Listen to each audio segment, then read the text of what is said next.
nítorí ẹ̀ẹ́dẹ́gbẹ̀ta náírà wọ́n lẹ́ṣọ́ àmọ̀tẹ́kùn lu ọmọ ọdún mẹ́rìnlá pa londo. ẹ̀ṣọ́ àmọ̀tẹ́kùn ẹ̀ka tìlú Ondo níjọba ìbílẹ̀ ìwọ̀ oòrùn Ondo ni wọ́n ti fẹ̀sùn kàn pé wọ́n lọ́wọ́ nínú bí wọ́n ṣe fìyà jẹ ọ̀dọ́mọkùnrin ẹni ọdún mẹ́rìnlá kan Ayọ̀mídé títí tí ẹ̀mí fi bọ́ lára ẹ̀.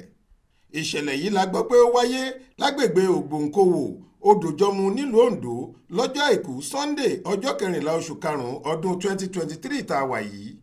Aláròyé gbọ́ pé ọmọkùnrin ọ̀hún ni wọ́n ló wà ní kíláàsì kìíní àgbà SS1 níléèwé girama kan nílùú Ondo. ìyáálé ìyá rẹ̀ kan táwọn èèyàn mọ̀ sí Mary ni wọ́n ló gbé ìrẹsì sísèlé ọmọ náà lórí pé kó kiri lọ lọ́jọ́ ìṣẹ̀lẹ̀ náà níwọ̀n ìgbà tí ìyá tó bí i lọ́mọ pẹ̀lú bàbá rẹ̀ ti kọ ara wọn sílẹ̀. lẹ́yìn tó padà dé láti ibi tó kiri lọ ni wọ́n ní obìnrin yìí kì í mọ́lẹ̀ tó sì lù ú lálùbami lórí ẹ̀sùn pé owó ọjà tó gbé jáde kò pé ó ní owó náà dín ẹ̀ẹ́dẹ́gbẹ̀ta náírà 500 naira. wọ́n ló kọ́kọ́ béèrè lọ́wọ́ rẹ̀ bí ọ̀rọ̀ owó tó sọnù náà ṣe jẹ́ lọ́wọ́ ọmọ òun. a gbọ́ pé ṣíṣẹ́ tí Ayọ̀mídé ṣẹ́ kanlẹ̀ pé òun ò mọ ohunkóhun nípa owó tó dàwátì náà ló bí obìnrin náà nínú tó fi bẹ̀rẹ̀ sí lù ú bí ẹni lu bàrà pẹ̀lú ẹgba tó sì ní ó gbọ́dọ̀ jẹ́wọ́ ibi tó fowó òun sí. nígbà tó lu ọmọkùnrin ọ̀hún tán tí kò tẹ́ lọ́rùn ni wọ́n ló tún fi àwọn ìyà míì jẹ fún bí ọ̀pọ̀ wákàtí. a gbọ́ pé ẹ̀yìn etí rẹ̀ ní gbogbo ẹ̀bẹ̀ tí àwọn ará àdúgbò ń bẹ̀ lọ́jọ́ náà pé kó fi ọmọ náà sílẹ̀ ń bọ́ sí.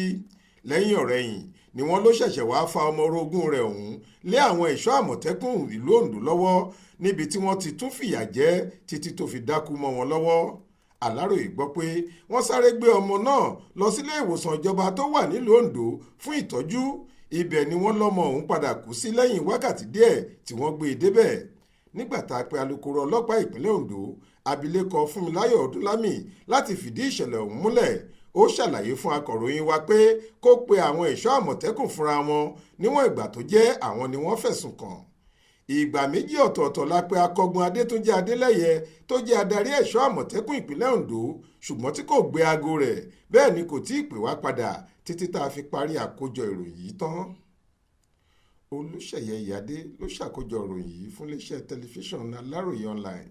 Faith Adébọ́lá ló kà á sétí ìgbọ́ yín.